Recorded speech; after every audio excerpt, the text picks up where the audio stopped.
안녕하세요. 사연에 빠지다의 DJ 민영입니다. 요즘 날씨가 참 덥죠. 이런 더운 날에는 시원한 사이다 한 잔 마시면 가슴이 뻥 뚫릴 것 같은데요. 그래서 준비한 사이다 사연입니다. 오늘의 사연자님은 남자친구의 비밀 때문에 결혼 전 큰일을 당할 뻔하셨다가 다행스럽게도 통쾌한 사이다 복수를 날려주셨다고 하는데요. 오늘의 사연 어떤 내용일지 지금 바로 시작해볼게요.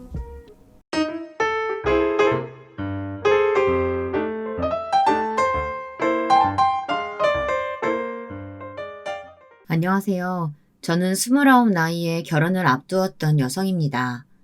저는 작은 광고 대행사에서 일을 하고 있는데요. 제가 하는 일이 주로 타이핑을 치는 것이라서 일을 할 때 라디오를 듣는데 요즘 사연에 빠지다 유튜브 채널을 자주 듣게 되었습니다. 각양각색의 사연들을 듣다 보면 일의 능률이 올라서 더 빨리 결과를 낼 수도 있게 되더라고요. 매일 청취자의 입장에서 올라오는 사연들만 듣다가 오늘은 최근에 겪은 저의 황당한 사건 하나를 제보하려고 합니다. 그 사건의 주인공은 바로 저의 남자친구였던 사람입니다. 저는 아주 평범한 중상층 집안의 둘째 딸로 태어났습니다. 유년기도 별다른 큰일 없이 보냈고 아버지는 중소기업에 다니는 임원급의 직책을 가지신 분이라 경제적인 어려움 없이 대학까지 나왔습니다. 대학교 때에도 어머니가 아르바이트 하지 말고 공부로 장학금 타는 게 부모 도와주는 거라고 하셔서 공부만 했습니다. 제 또래의 친구들은 대학 들어가자마자 보통 아르바이트와 학업을 병행하는 경우가 많았는데요.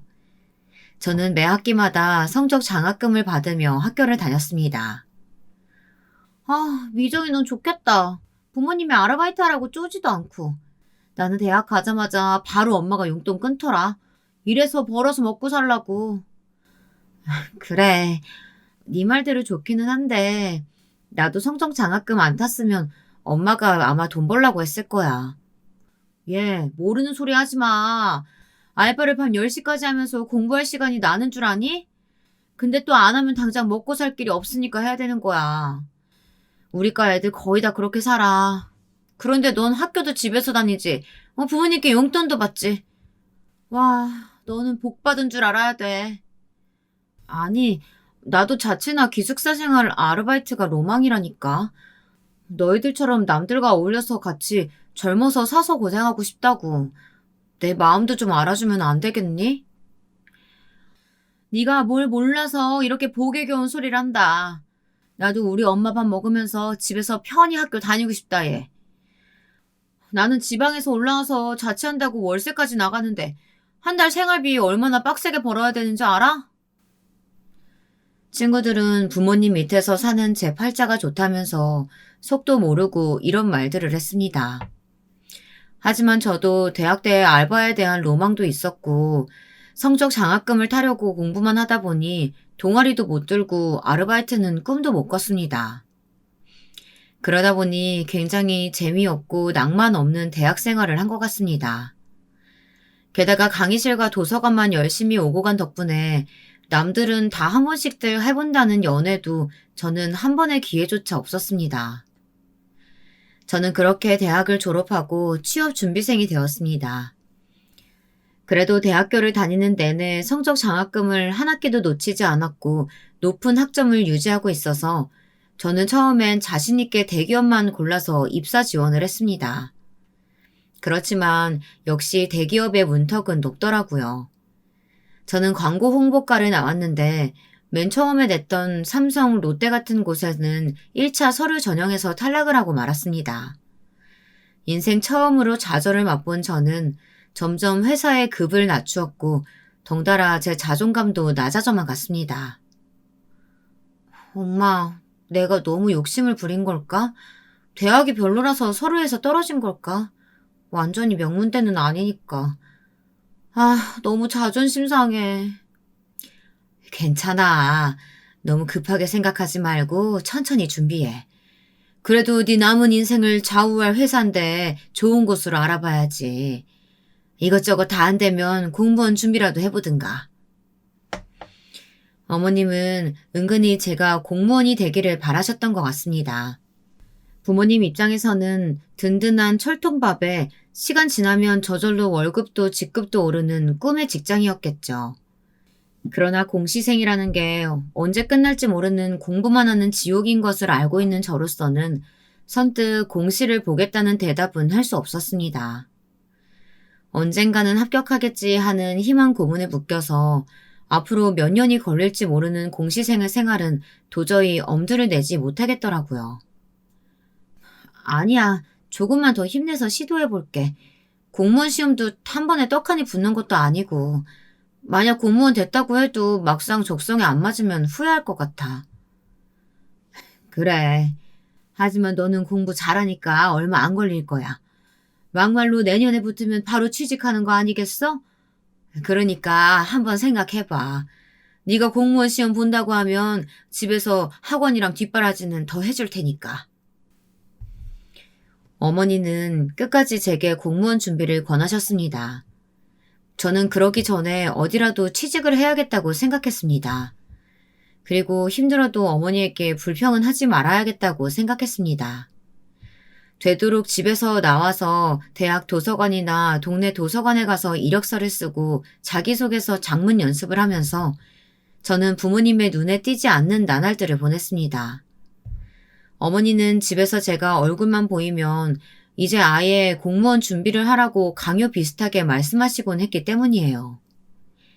그러다가 저는 인생 처음으로 남자친구라는 사람을 만나게 되었습니다. 도서관에 매일 가는 것이 불편해서 동네 카페에서 자리를 잡고 공부를 하고 있었는데 그때 저에게 다가와 말을 걸었던 것이 그 남자였습니다. 안녕하세요. 혹시 S기업 취직 준비하고 계신가요? 아, 네, 그런데요. 그게 왜요? 아, 다른 게 아니라 제가 그 S기업 다니고 있는데 혹시 뭐 도움 드릴 게 있을까 해서 말 걸어본 거예요. 저는 절대 이상한 사람 아니고요. 이거 받으세요. 그 남자는 저에게 명함을 하나 내밀었습니다. 저는 반신반의하는 심정으로 남자가 내민 명함을 두 손으로 받았습니다. 그 명함을 보니 과연 S기업의 대리라는 직함이 찍힌 것이었습니다. 저는 이런 일이 있을 수가 있나 싶으면서도 지푸라기라도 잡는 심정으로 남자에게 말했습니다. 와, 그럼 혹시 제가 어떻게 해야 그 기업에 들어갈 수 있을지 아세요? 그럼요. 제가 면접 기술 좀 어드바이스라도 좀 해드릴까요? 자연스럽게 미소를 지으면서 그 남자는 제 옆에 앉았습니다. 저는 면접에 관한 조언을 해주겠다는 그 사람이 너무 고마워서 남자에게 커피를 샀고 그는 고맙다고 하면서 그 커피를 거리낌 없이 받아 마시는 것이었습니다. 그 사람이 이야기한 기술이란 것들은 대학 4학년 때 어느 회사에서 선배가 나와서 이야기한 그런 수준의 내용이긴 했지만 그 친절한 매너와 잘생긴 얼굴, 예쁘고 긴 손가락 등은 모태솔로였던 제 마음을 빼앗기에는 충분했습니다. 제 얼굴에서 경계심이 살짝 풀어지자 그 남자는 점점 더 제 옆으로 바짝 다가왔습니다. 여기서 계속 공부하세요? 그럼 점심시간마다 제가 와서 공부하는 것 좀 봐드릴게요. 전 괜찮은데 점심시간에 직장인이 그렇게 시간 많이 써도 되나요? 아, 전 밖으로 돌아다니는 영업직이라 괜찮아요. 퇴근 시간 전에 회사에 들어가기만 하면 되는 거라서요. 저는 남자친구의 뛰어난 말솜씨와 친절함, 여자를 대우해주는 매너 같은 면에 쉽게 빠져들고 말았습니다. 남자친구는 제가 S기업에 떨어진 후에도 다른 회사의 면접 기술을 알려준다고 하면서 계속 저를 만날 기회를 만들었습니다. 그 태도 역시 너무 자연스러워서 저는 이 남자에게 다른 꿍꿍이가 있는 줄은 꿈에도 몰랐습니다. 저는 취준생의 입장이었지만 부모님에게 공부 안 하는 이유로 한 달에 50만 원 정도씩의 용돈을 받았습니다. 저는 점점 더 그 용돈을 제 남자친구를 만나는 데에 다 써버렸습니다. 남자친구는 처음에는 조심스럽게 다가왔지만 점점 저의 일상생활을 함께 했습니다. 남자친구에게선 따로 사귀자는 말은 없었지만 저와 그의 관계는 매일 데이트하는 연인 관계로 발전했습니다. 오늘 자리 잡아줘서 고마워요. 이따가 점심 살게요. 같이 점심 먹을래요? 오늘은 내가 살게. 월급 받은 지 얼마 안 됐으니까 우리 맛있는 거 먹으러 가자. 남자친구는 저 대신에 아침 일찍 도서관이 열자마자 자리를 잡아주고 출근을 하기 시작했습니다. 그게 너무나 고마워서 저는 거의 매일 그와 만나서 점심을 샀습니다. 점심을 사지 않는다면 맛있는 커피라도 꼭 대접하고 오후에는 공부는 완전히 제쳐두고 그와 놀이공원을 간다든지 영화관 데이트를 하게 되었습니다. 집에 돌아와서 공부를 제대로 못한 게 곧 후회가 되었지만 다음 날이 되어 그의 얼굴을 마주하면 저는 마치 최면에 걸린 것처럼 다시 그에게 빠져들고 마는 것이었습니다. 그런 달달한 시간들이 계속되자 저는 예전처럼 취업 준비에 성실하지 않게 되었습니다. 처음 해보는 남자와의 연애에 빠져서 제가 해야 하는 공부와 스펙 쌓기에 점점 소홀해지고 면접 날짜를 잡아도 그 사람과 데이트 약속이 있으면 일부러 가지 않는 날도 있었습니다. 그렇게 1년이 넘어가자 어머니는 저의 느긋한 마음과 행동에 의심을 가지게 되었습니다. 얘, 너 요즘에 공부는 제대로 하고 있는 거니? 어떻게 취업 준비 시작한 지 1년이 지났는데 50번이 넘게 취업이 안 되니?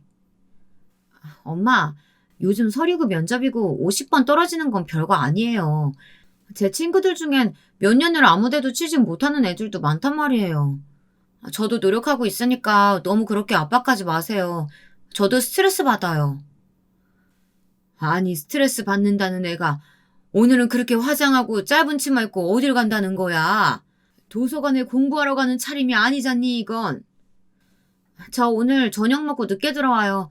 기다리지 마시고 먼저 저녁 드세요. 저는 엄마가 더 꼬치꼬치 캐물으시기 전에 얼른 그 자리를 피했습니다. 제가 생각해도 이런 생활을 계속하는 한은 제가 회사에 취업할 수 있을 것 같지는 않았습니다. 하지만 남자친구의 꿈 같은 하루하루가 이제껏 해온 지겨운 취업 준비보다 더욱 행복했습니다. 그래서 그렇게 내일이 없는 생활을 했던 것 같기도 하고요. 그러다가 쉬운 5번째 회사에 떨어진 날, 이래서는 안 되겠구나 정신을 차리고 남자친구에게 말했습니다. 자기야, 내가 요즘 자기와의 연애가 너무 즐거워서 그거에만 신경 쓰느라 정작 취업 준비는 제대로 못한 것 같아. 그래서 내 미래가 진지하게 걱정돼. 어머니 아버지도 나한테 눈치 주시는 것 같고. 그래서 말인데 내가 취직될 때까지만 우리 잠시 만나지 말자. 제가 마음을 단단히 먹고 남자친구와의 얼마간의 이별을 이야기하자 남자친구의 얼굴에 그늘이 졌습니다. 그의 실망하는 얼굴, 아쉬워하는 얼굴을 차마 보고 있기가 힘들더라고요. 내가 처음엔 자기 취업 준비 도와주려고 만났었는데 그동안 놀러 다니기만 했네. 미안해. 내가 생각이 짧았어.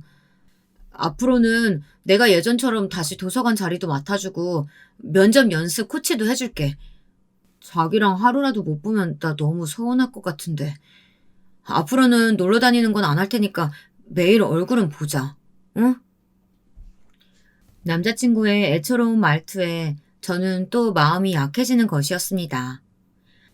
대신 밖으로 놀러 다니는 것은 하지 않기로 하고 도서관에서 저는 공부랑 취업 준비를 착실하게 한 결과 N기업이라는 광고 대행사에 취직을 하게 되었습니다. 그 소식을 들으신 저희 부모님은 저보다도 더 기뻐하셨습니다. 저는 그제야 부모님 앞에서 당당하게 얼굴을 들고 남자친구의 존재를 알릴 수 있게 되었습니다. 그거 봐요. 제가 마음만 먹으면 취직할 수 있다고 했잖아요. 엄마, 그러니까 저 이제 남자친구 소개해드려도 되죠? 남자친구? 아니, 너 이제 27밖에 안 됐는데 무슨 벌써 남자친구를 소개해? 그리고 너 취직 준비만 하는 줄 알았더니 언제 엄마 몰래 남자를 만나서 사귀어 왔던 거야? 엄마, 사실 이 사람이 저 취업하는데 엄청 도움 많이 줬어요. 그리고 엄마도 만나보시면 마음에 드실 거예요. 저 이 사람이랑 결혼하는 것까지도 염두에 두고 만나고 있어요. 잘생겼고 능력도 좋고 S기업 대리예요. 어머, 그 S기업? 그것도 대리라고? 몇 살인데? 키는 몇이고 부모님은 뭐 하시는 분이래? 어머니에게 남자친구의 나이와 스펙을 대충 이야기하니 어머니도 갑자기 저의 연애 상대에 긍정적인 반응을 보이시는 것이었습니다. 게다가 그의 부모님에게까지 급 관심을 보이셨습니다. 저는 속으로 너무 기뻐했어요. 취직하기 전에 헤어지지 않고 그 사람과의 관계를 이제까지 잘 이어오고 있었던 게 정말 다행스럽게 생각되었습니다. 남자친구는 제가 그를 어머니에게 소개해주고 싶다고 하니까 너무나 좋아했습니다. 그날 뭘 입고 가야 할지, 어머니가 좋아하는 사윗감은 어떤 스타일인지 남자친구는 쉬지도 않고 저에게 제잘거리면서 물어봤던 기억이 납니다. 저는 그 사람에게 콩깍지가 단단히 씌어있던 참이어서 무엇이든 남자친구가 원하는 대로 하면 된다고 말해주었습니다. 저는 딴말이 나올까봐 곧바로 어머니에게 남자친구를 소개하는 자리를 만들었습니다. 남자친구의 첫인상을 보고 어머니도 그 사람에게 단번에 빠져들어서 저에게 얼른 그 사람과 결혼하라고 말씀하셨습니다. 그러나 남자친구는 저에게 부모님을 좀처럼 소개해 주려고 하지 않는 것이 아니겠어요.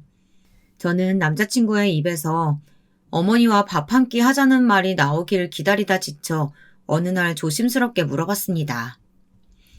저번에 우리 엄마랑 만났으니까 이번엔 나도 자기는 어머니께 인사 한번 드리고 싶은데 언제쯤 어머니 만나 뵐 수 있을까?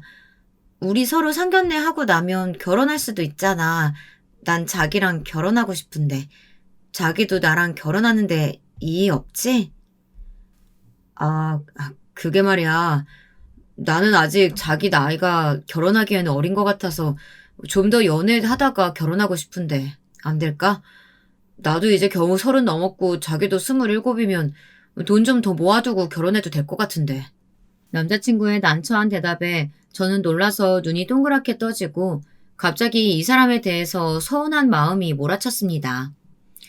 저는 취직을 하고 나면 바로 결혼을 할 수 있을 것이라고 생각해왔거든요. 저는 굳은 얼굴을 숨기지 못하고 대답했습니다. 그래. 그렇게 생각하고 있었구나. 알았어. 부담스럽게 조르지 않을게. 내가 우리 어머니를 자기한테 소개시켜주기가 싫어서가 아니고 자기 어머니 만났는데 너무 인상 좋으시고 나 마음에 들어 하시는 건 너무 좋은데 아직 자기 나이가 그렇게 결혼 급할 만큼 많지는 않잖아. 결혼하면 현실이니까 우리 조금만 더 연애 기간 갖자. 난 그렇게 하고 싶어. 자기 진심이 뭔지 나도 다 알았으니까 괜찮아. 서운하게 생각 안 할게. 그럼 우리 엄마한테도 그렇게 말씀드릴게. 그의 조심스러운 거절에 저는 적지 않게 마음이 상하긴 했지만 생각해보니 그의 말이 틀린 것은 아니었습니다. 그래서 어머니에게 계속 만나보고 조금 천천히 결혼을 결정하기로 했다고 말씀드렸더니 어머니도 고개를 끄덕이셨습니다. 예, 그 남자 사려 깊은 게 엄마는 더 마음에 든다.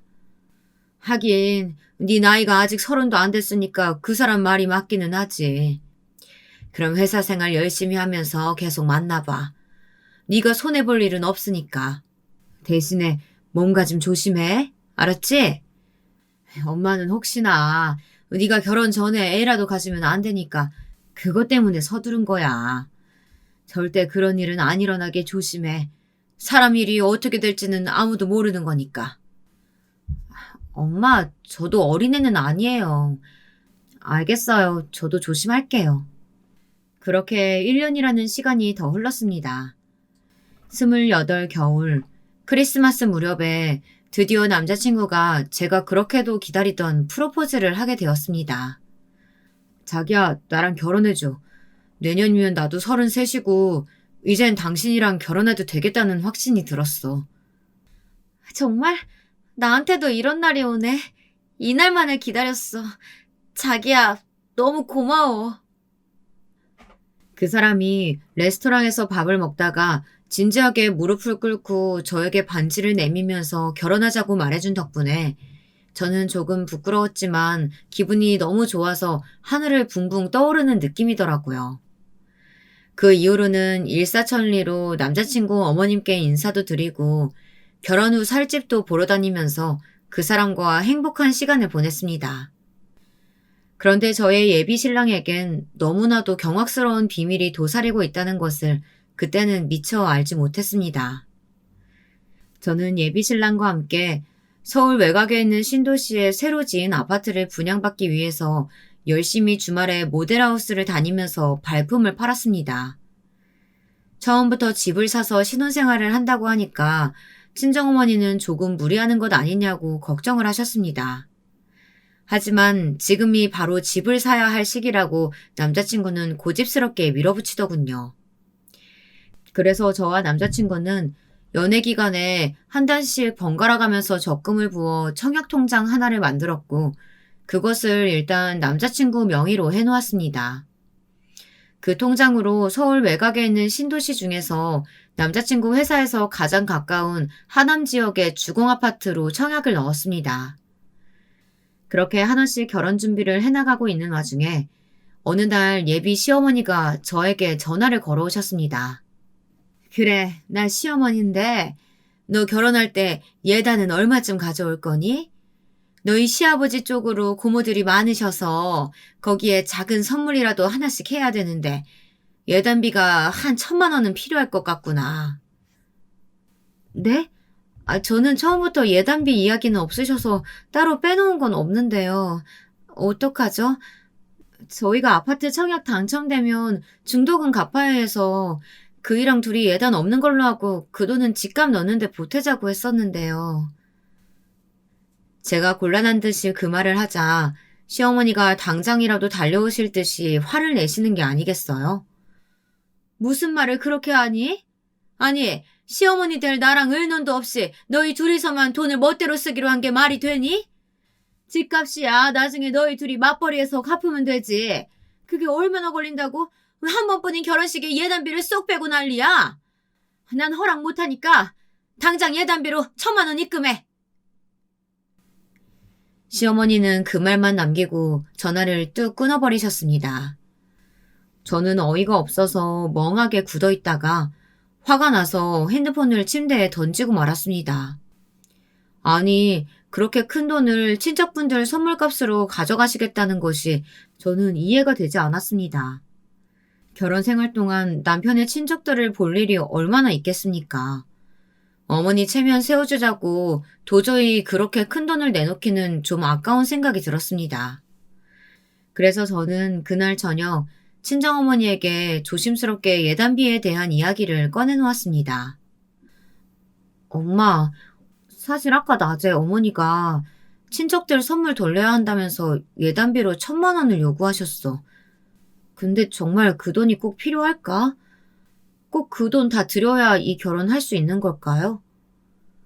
1,000만 원은 조금 과할지 몰라도 예단비는 꼭 필요할 것 같아. 나중에 결혼하고 나서도 그거 명절에 가족들 모일 때마다 꼭 한 번씩 입에 오르내릴 거고 한 푼도 안 드리면 시어머니한테 미움받을 것 같은데 어쩌니? 엄마가 500만 원 정도는 도와줄 수 있는데 그냥 시댁 미움 받지 말고 해드리는 게 나을 것 같은데. 저의 예상과는 다르게 친정어머니는 제 편을 들어주시지 않으셨습니다. 하지만 저는 아직도 모르겠습니다. 요즘 같은 힘든 시대에 집을 사려고 혼자 힘으로 그렇게 아등바등하는 며느리에게 칭찬은 못해줄 망정 예단비가 필요하다고 하시는 게 당연한 일일까요? 여러분들은 어떻게 생각하시나요? 제가 정말 아무것도 모르고 있는 건가요? 어쨌든 이미 중도금의 날짜가 다가오고 있어서 시어머니가 달라고 하신 예단비 중 500만 원은 친정어머니께 빌리고 나머지 500만 원은 은행에서 빌릴 생각이었습니다. 그래서 저는 쉬는 날 남자친구와 함께 은행을 찾아갔습니다. 남자친구는 저에게 시어머니가 그런 말씀을 하셨다는 것을 듣고 과하게 미안해하더라고요. 자기야, 미안해. 내가 어머니께 미리 집 산다고 말을 하지 못했어. 나중에 말씀드리고 우리 엄마 놀라게 해드리려고 했는데 괜히 불똥이 자기한테 튀었네. 정말 미안해. 내가 결혼하고 나면 매년 보너스로 100만 원씩 갚을게. 아니야, 괜찮아. 그런데 이 500만 원 내가 빌려야 되나? 안 그래도 집 중도금 때문에 각자 돈 빌려서 나 대출 한도도 있을지 없을지 모르는데. 나도 그래. 자기야, 그럼 우리 집 사는 거 미룰까? 난 그래도 상관없는데. 이번에 주공아파트 청약 당첨된 게 아까워서 그렇지. 그래, 알았어. 자기가 1억 넘게 내기로 했으니까 이번엔 내가 어떻게든 구해볼게. 여기서 대출 받을 수 있었으면 좋겠다. 남자친구는 말끝을 흐리며 아쉬운 얼굴로 제게 무언의 압박을 주었습니다. 생각해보니 앞으로 집값이 오르면 오르지 더 내릴 것 같지는 않더라고요. 저는 한숨을 푹 내쉬었습니다. 어쩔 수 없죠. 제가 돈을 더 빌리는 수밖에요. 저는 남자친구의 손을 잡고 번호표를 뽑아 대기석에서 제 차례가 오기를 손꼽아 기다리고 있었습니다. 그런데 은행 창구에 있던 여자 직원이 자꾸 제 남자친구의 얼굴을 힐끔힐끔 쳐다보는 게 아니겠습니까? 그 여자는 처음에는 제 눈치를 보면서 저 몰래 남자친구를 힐끔힐끔 보았습니다. 그러다 이제는 안절부절 못하면서 핸드폰으로 어딘가에 문자를 보내고 뭔가를 포스트잇에 써서 꼭 쥐고 있는 것이었습니다. 마침 그 여직원 앞에서 벨이 울리길래 저는 남자친구를 데리고 그 여직원의 자리로 갔습니다. 이 은행이 주거래 은행인데요. 혹시 저 대출 500만 원만 받을 수 있을까요? 잠시만 기다려주세요, 고객님. 실례지만 혹시 저 남자분과 어떤 사이세요? 여직원의 눈은 컴퓨터 모니터만 쳐다보고 있었지만 저에게만 들리도록 작은 목소리로 한 마지막 말에 저는 깜짝 놀랐습니다. 곧 결혼할 사이인데 그건 왜 물어보시는 거죠?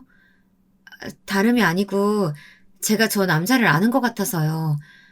혹시 아니면 다행인데요. 자세한 건 이 쪽지에 쓰여 있으니까 무슨 일 있어도 저 남자랑 절대로 결혼하지 마세요. 고객님 큰일 나요.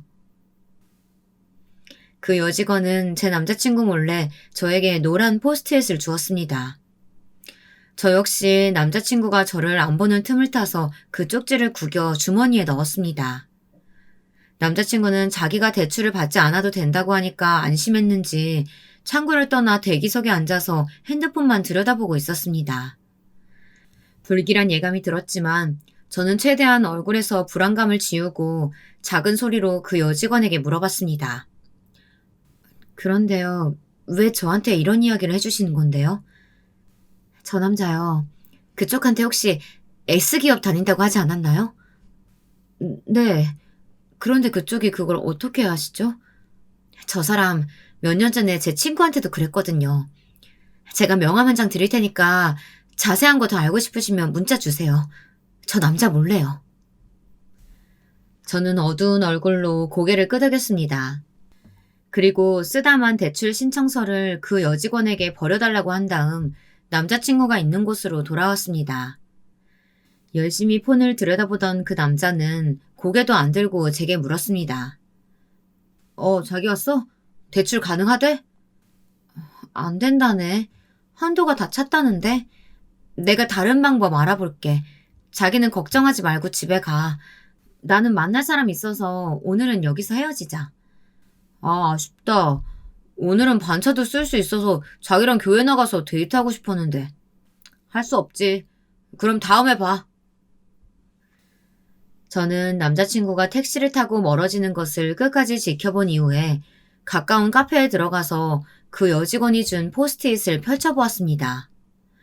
거기에는 아주 경악할 내용이 적혀 있었습니다. 제가 남자친구라고 믿고 있었던 그 남자는 사실 혼인 빙자 사기꾼이었다는 것이었습니다. 저는 그 경악할 내용의 쪽지를 보고는 할 말을 잃었습니다. 그러다가 덜덜 떨리는 손으로 그 은행원에게 겨우 문자를 보냈습니다. 남친에 대한 자세한 사실을 알고 싶으니 퇴근 후에 은행 앞에 있는 카페로 나와주시겠어요? 네, 그렇게 할게요. 5시에 봬요. 그 여자는 기다렸다는 듯 단문자를 보냈습니다.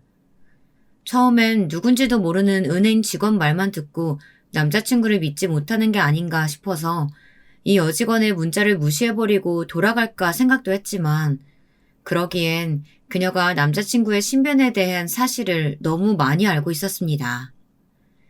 저는 가슴이 두근거리고 눈앞이 캄캄해서 차가운 물을 한 잔 달라고 해서 그것을 벌컥벌컥 들이켰습니다.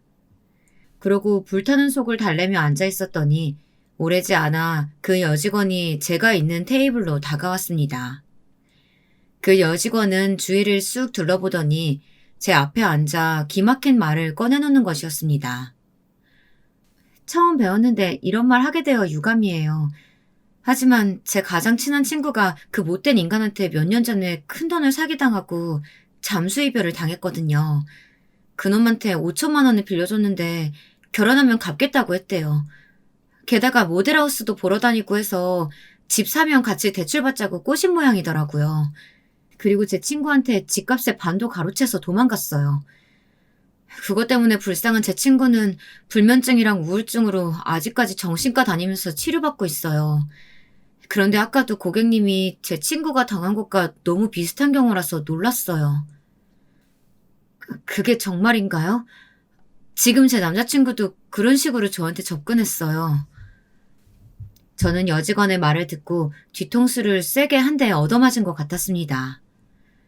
접근 방식도 그랬고 한번 사기를 치면 최소 2, 3년간 사귀면서 처음엔 커피값이나 점심값, 그 다음엔 소소하게 몇십만 원씩 돈을 빌려달라고 하다가 결혼하자고 하면서 반지를 내민 후에는 몇천만 원씩 빌리며 그 돈을 가지고 결혼 전에 무슨 트집이라도 잡아서 파트를 내고 도망을 가던가 아예 연락을 끊는다는 거였습니다.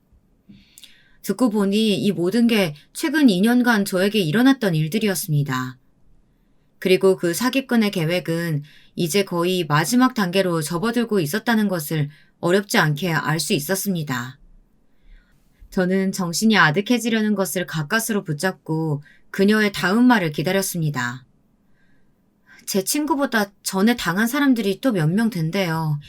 그놈 아마 경찰서에 가면 사기 쪽으로 지명수배 되어 있다고 들었어요.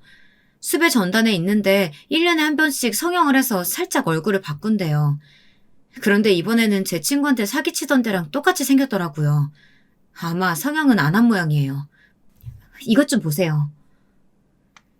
여직원은 자기 핸드폰을 내밀었습니다. 그 핸드폰에 저장된 사진에는 그녀의 친구와 어깨동무를 하고 웃고 있는 남자가 있었습니다. 그 얼굴을 자세히 보니 정말 제 예비 신랑이었습니다. 저는 기가 막혀서 그 여직원에게 남자친구가 찍힌 사진들을 카톡으로 받았고 감사 인사를 했습니다. 정말 고마워요. 하마터면 못된 사기꾼 놈한테 당해서 큰일 날 뻔했지 뭐예요. 정말 어떻게 감사 인사를 드려야 할지. 아니에요. 저도 그놈 꼬리가 언제 잡히나 했는데 내 친구 그렇게 만든 나쁜 새끼한테 복수할 수 있어서 다행이라고 생각해요. 그런 사회의 악 같은 놈은 평생을 감옥에서 썩어야 하잖아요. 잘 부탁드릴게요. 그리고 도울 수 있는 게 있으면 저도 도울게요. 꼭 연락 주세요. 그 길로 바로 저는 흥신소에 가서 뻔뻔하게 제 신랑 행세를 하려고 한 그 사기꾼 놈에 대한 뒷조사를 했습니다. 그렇지만 확실한 물증을 잡기 전까지 그 사기꾼 놈과 아무렇지 않게 만나고 결혼식 준비를 진행시키는 척 했습니다. 아무래도 결혼식까지는 몇 달의 시간이 남아있으니 그 안에 그놈의 실체를 밝혀서 깜빵에 쳐넣어버리고 그동안 집값 명목으로 저에게 가져간 돈들은 당연히 돌려받을 수 있을 거라고 생각했습니다. 그런데 바로 다음 날 그 사기꾼의 어머니가 저에게 또 전화를 했습니다. 저는 너무 분통이 터져서 안 받고 차단해버릴까 하는데 그의 어머니도 한패 같다는 생각에 받아서 무슨 소리를 하나 보자고 마음을 고쳐먹었습니다. 저는 받기 전에 녹음 버튼을 눌러 통화 내용을 모두 녹음되도록 하고 침착한 목소리로 시어머니의 전화를 받았습니다. 여보세요? 어머니 무슨 일이세요? 난데 너 아직 돈 1,000만 원 입금 안 했더라? 어떻게 된 일이니? 그거요. 제가 어제 그이랑 은행에 갔는데 대출 한도가 막혀서요. 제 친정어머니가 대신 대출 받아서 주신다고 했으니까 며칠만 더 기다려주세요. 내가 그렇게 기다릴 시간이 많지가 않아. 아무래도 예단 선물 단체로 맞추려면 시간 많이 걸리니까 얼른 돈 좀 보내라. 알았니? 네, 어머니 걱정 마세요. 며칠 내로 보낼게요. 그 사기꾼의 어머니 전화를 끊고 나서 저는 코웃음을 쳤습니다. 어디 당해보라지. 당신들 모자가 갈 곳은 결국 유치장이니까. 남의 눈에 눈물 나게 해놓고 그렇게 갈취한 돈으로 잘 먹고 잘 살려는 그 두 사람의 도둑놈 심보가 너무 역겹고 생각할수록 어처구니가 없어 참을 수가 없었습니다. 그때 제 어머니가 방으로 들어오셔서 저에게 물었습니다. 얘, 아까 그 전화 누구야? 너희 시어머니지? 오늘 은행 가본다더니 아직 돈 못 구했어? 엄마가 1,000만 원 다 해줘야 할까? 아니에요, 엄마. 그럴 필요 없어. 절대 그 집안에 돈 한 푼도 안 줄 거니까. 엄마는 이제 아무것도 모른 척해요. 내가 다 해결해 보일 테니까요. 아니, 뭘 어떻게 한다는 거야? 너 어제 은행 갔다 와서도 돈 못 구했다며? 대출 안 된다는 거 아니야? 너 설마 이 결혼 엎으려고? 안 돼. 엄마는 그 꼴 못 본다. 이제 청첩장 돌릴 일만 남았는데 어쩌려고 그래? 결국 저는 어머니에게 사실대로 털어놓기로 했습니다. 되도록 부모님께는 비밀로 하고 저 혼자 일을 다 처리하려고 했는데 도저히 믿지를 못하시니 어쩔 수가 없었습니다. 그게 아니야, 엄마. 내가 하마터면 그 사기꾼 새끼한테 물려서 인생 종칠 뻔했다고. 내 남자친구라던 그놈 사기 전과에 있는 수배범이래. 뭐라고? 그게 사실이야? 아니, 그러면 얼른 경찰서에 신고를 해야지. 네가 뭘 어떻게 해결한다는 거야? 안 되겠다. 나라도 신고를 하든가 해야지. 흥분해서 전화기를 드시는 엄마를 겨우 진정시키고 저는 이미 흥신소에 의뢰해서 그 인간에 대한 사기 정황 증거를 모아두고 있다는 것, 그리고 일주일 내로 그 사기꾼 모자를 경찰서에 잡아넣을 수 있다는 사실을 말씀드렸습니다. 그제야 저의 엄마는 가슴을 쓸어내리며 안도의 한숨을 쉬셨습니다. 아까는 엄마가 얼마나 놀랐는지 아니? 살다 보니 별일 다 있다지만 우리 딸이 그런 사기꾼 놈의 마수에 걸려들었다니. 모르고 그대로 당했으면 어쩔 뻔했어. 제보해줬다는 그 사람이 누군지 내가 감사 인사라도 전해야겠다. 정말 그놈이랑 결혼식 하기 전에 알게 돼서 다행이다, 얘. 엄마, 걱정하지 마세요. 그쪽한테도 그놈이 친구의 원수나 마찬가지라서 힘도 닿는 데까지 도와준다고 했어요. 그러니까 엄마도 혹시 그놈한테 전화 받아도 평소대로 행동하세요. 괜히 추궁이라도 했다가 눈치채고 멀리 도망가면 더 잡기 힘들어져요. 그래, 알았어. 얼른 해결돼야 우리 돈도 찾을 수 있지. 세상에, 아무것도 모르고 그런 놈 명의로 청약 통장까지 해주고 정말 우리 집에 큰일 날 뻔했다. 미정아, 행여니 아버지에게는 이 일 절대 말하지 마라. 나중에 알게 되시더라도 지금은 비밀로 하는 게 좋겠다. 저는 비장하게 고개를 끄덕였습니다. 그리고 서둘러 이 일을 마무리 지어야겠다고 생각했습니다. 어머니뿐만 아니라 아버지까지 아시게 되면 이 일이 몇 배로 복잡해질 것이기 때문이었습니다. 게다가 저희 아버지도 다혈질이셔서 그 사기꾼 놈에게 개인적으로 복수하신다고 혹시 손찌검이라도 하시면 더 일이 복잡하게 꼬일 것 같았습니다. 저는 이번 주 내로 흥신소 사장과 만나 그동안 모은 증거들을 다 건네받기로 했습니다. 그리고 그놈을 혼인 빙자 사기로 고소하면 예전에 사기당했다던 은행 여직원과 그 친구에게도 증인으로 출석을 부탁했습니다. 그런데 바로 다음 날 그 뻔뻔한 사기꾼 놈이 저에게 만나자고 문자를 보내왔습니다. 은행에 다녀온 후 며칠 동안 제가 매일 밤 루틴처럼 하던 전화통화도 하지 않고 그 사람이 연락을 해와도 무언가 얼버무리듯 빨리 끊고 싶어 했던 것이 티가 났었나 봅니다.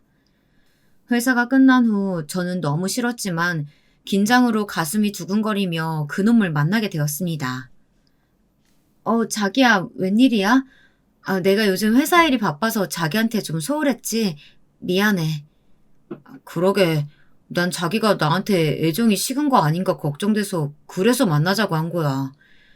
요즘 결혼 준비 때문에 스트레스 많이 받는 건 알겠지만 나한테도 시간 좀 내줘. 우리 아직 연인 사이잖아. 2달 후면 결혼할 텐데 그전에라도 데이트 많이 해둬야지. 그래, 오늘은 우리 오랜만에 데이트하자.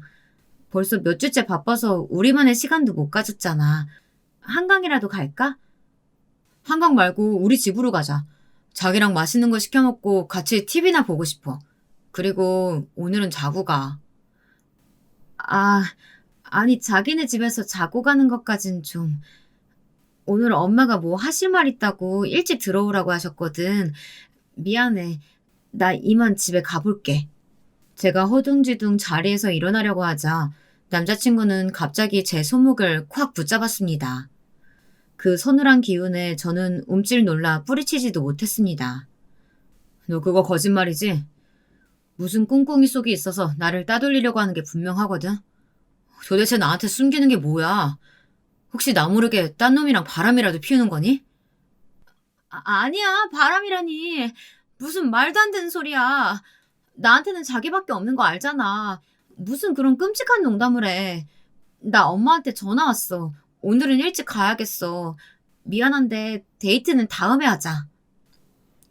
저는 있는 힘껏 남자친구의 손을 뿌리치고 그 자리를 도망치듯 나왔습니다. 그 남자가 더 수상한 기운을 감지하기 전에 얼른 깜빵에 쳐넣어야겠다고 생각했습니다. 저는 집에 가는 길에 그 은행 여직원의 친구인 피해 당사자에게 전화를 했습니다. 그 은행원이 미리 전후 사정을 이야기해둔 터라 그 여자도 제 전화를 받고 반가워하면서 같이 그놈을 고소해버리자고 하였습니다. 자기도 개인적으로 손해배상 청구를 해야겠다고 하면서요. 그리고 세상에 우연이란 없다는 것을 다시 한번 실감했다고 하더군요. 하필이면 제가 그날 그녀와 가장 친한 친구의 직장에 고객으로 갔고 친구가 그의 얼굴을 한 번에 알아본 것도 참 신기하다고 하면서 말이에요. 은행 여직원의 친구에게서 저는 몇 가지 증거가 될 만한 서류들을 메일로 받았고 그 서류를 뽑아가지고 흥신소에 갔습니다. 흥신소 직원은 제게 그 사기꾼놈의 최근 행적을 담은 몇십 장의 사진을 내주더군요. 그놈 아주 부지런한 놈이에요.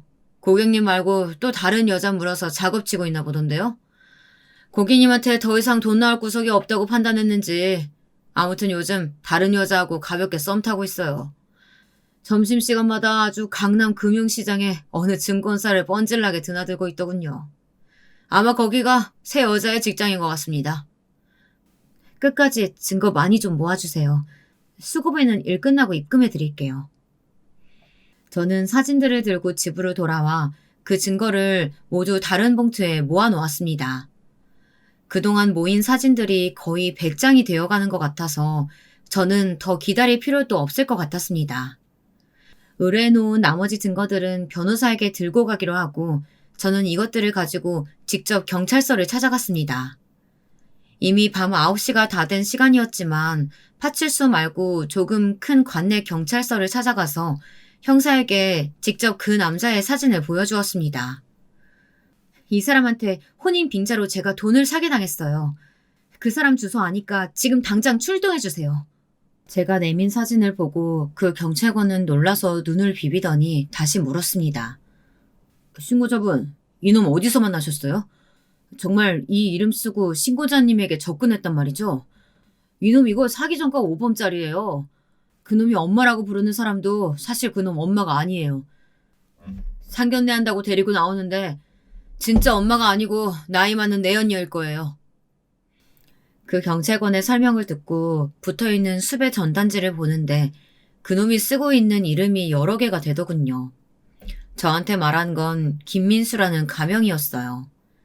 전단지엔 사진도 여러 장 들어있었는데 성형하기 전에 얼굴을 보니 코도 낮고 펑퍼짐한 데다가 눈은 쭉 째져 올라가 있는 완전 성형발인 사람이더라고요. 이런 사람에게 속아서 제가 열심히 번 돈을 그대로 갖다 바칠 뻔했다는 생각을 하니 등골이 오싹해지고 소름이 돋았습니다. 저는 기왕 시작한 김에 경찰서에 신고 접수까지 하고 나서 홀가분한 마음으로 집으로 돌아왔습니다. 그런데 택시에서 내려 집 안으로 들어가려고 하니 대문 앞에 그 사람이 마치 유령처럼 서 있는 게 아니겠어요. 저는 두려운 마음에 떨리는 목소리를 애써 다잡으며 그놈에게 천천히 물었습니다. 자기야, 여기까진 웬일이야? 나 오늘 일찍 집에 들어간다고 했잖아. 그렇다고 하기엔 너무 늦은 시간 아닌가? 퇴근은 분명 6시일 텐데. 이렇게 늦게까지 어디서 뭐 했어? 아, 나 집에 들어갔다가 요 앞 가게에서 뭐 좀 사려고 나갔다 오는 길이야. 그것도 거짓말 같은데? 편의점에 갔다 오는데 빈손이라고? 이게 어디서 거짓말을 해? 그놈은 무서운 얼굴로 제 어깨를 무지막지한 힘으로 잡고 짐 단벽에 밀어붙였습니다. 저는 혹시 그 사람이 나에게 해코지를 하진 않을까 두려운 마음에 고개를 돌려 그의 눈을 피했습니다. 그러나 그는 제 고개를 억지로 돌려 저와 눈을 맞추더니 비열한 웃음을 지었습니다. 네가 요새 다른 꿍꿍이가 있다고 의심했는데 너만 나한테 미행을 붙일 수 있는 건 아니거든. 요 며칠 네 태도가 정말 이상한 걸 알았어. 그래서 나도 네 뒤 좀 밟아봤지. 오늘 너 좀 수상한 사람들 만나고 다니던데? 바른 대로 말하면 내가 특별히 한 번은 봐줄게. 저는 그의 말에 대답을 하는 대신 긴급번호로 112를 눌러서 바로 소리를 질렀습니다. 여기요! 집 앞에 스토커 있어요! 빨리 좀 와주세요! 저의 찢어지는 듯한 고함 소리를 듣고 집 안에서 제 아버지와 어머니가 헐레벌떡 나오셨습니다. 아버지는 대문을 벌컥 열었습니다. 그리고 제 얼굴을 아프게 잡고 있는 남자친구를 보고 놀라서 소리를 치셨습니다. 아니 자네 도대체 무슨 일인가? 우리 딸이랑 싸우는 건가? 아무리 싸웠어도 그렇지. 설마 내 딸한테 멋대로 손대는 거야? 어디서 이놈이? 제가 눈물이 그렁그렁한 채 턱까지 붙잡혀 있는 것을 보자 저의 아버지는 남자친구고 뭐고 눈에 안 보이시고는 그야말로 극대노를 하셨습니다. 당장 제 몸에서 남자친구의 손을 억지로 떼고는 그 사람의 어깨를 두 손으로 잡아 유도 기술로 땅바닥에 패대기 쳐버렸습니다. 아버지는 젊었을 때 대학에서 유도 선수로 지내셨거든요. 전국체전에서 금메달도 따신 훌륭한 실력이었죠. 그리고 이 남자는 운동이라곤 숨쉬기 정도만 좋아하는 평범한 사람이었고요. 그 결과 남자친구는 땅바닥에 그대로 허리를 부딪혀 입으로 개거품을 뿜으며 기절을 했습니다. 별것도 아닌 게 어디서 내 딸한테 까불어. 너 같은 새끼는 내 사위 될 자격도 없어. 이 주제도 모르는 놈 같으니 내 딸이랑 당장 헤어져. 아버지 잘하셨어요. 사실 이 남자 사기꾼이었거든요.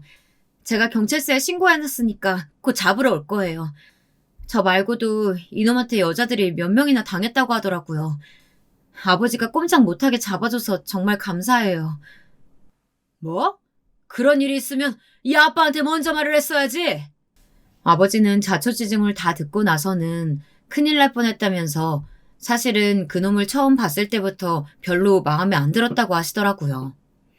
저는 그날만큼 제 아버지가 멋있게 보인 적이 없었던 것 같습니다.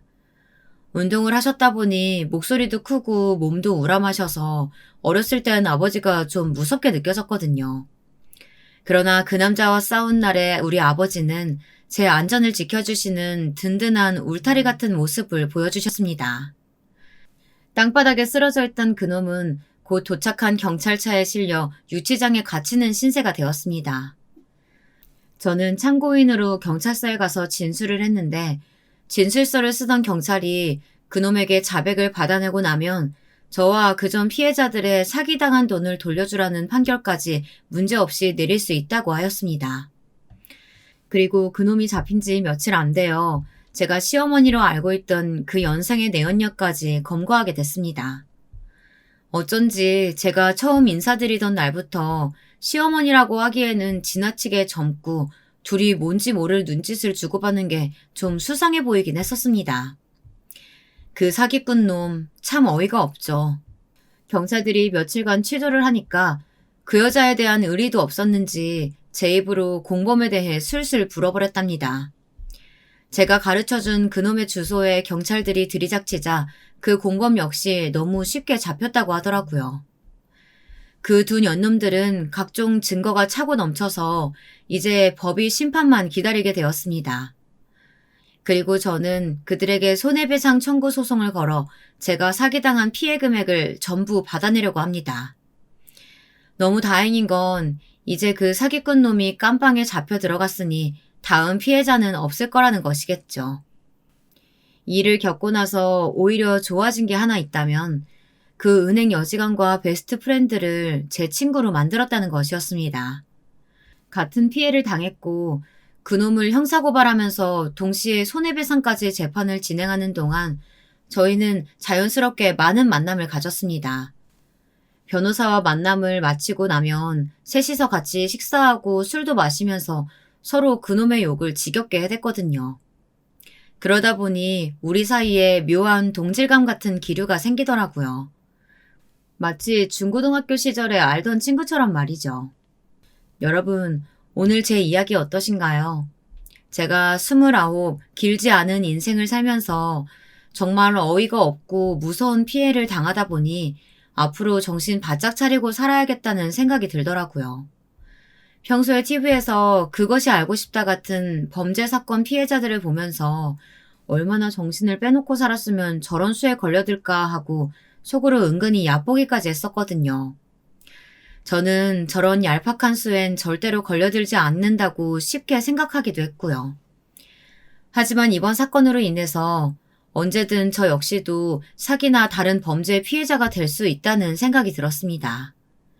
그리고 앞으로는 잘난 남자가 저한테 친절하게 다가오면 무조건 의심부터 하게 될 것 같습니다. 저는 이제 당분간 일에만 전념할 생각이에요. 아직 결혼이 급한 나이도 아니고 앞으로 몇 년 동안은 연애라든지 결혼이라는 단어에는 이가 갈릴 것 같거든요. 일도 열심히 하고 그동안 못 갔던 여행도 다녀오고 하면서 조금 더 솔로인 생활을 만끽하려고 합니다. 새로 생긴 친구들과 함께 정기 모임도 갖기로 했습니다.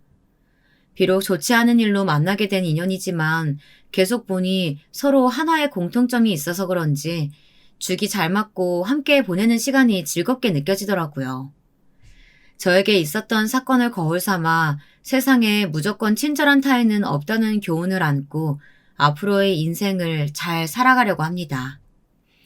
정신적으로도 약해지지 않게 제 마음을 잘 단련해야겠다는 생각도 들었습니다.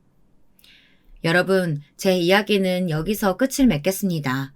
재밌게 들어주셨다면 감사하겠습니다.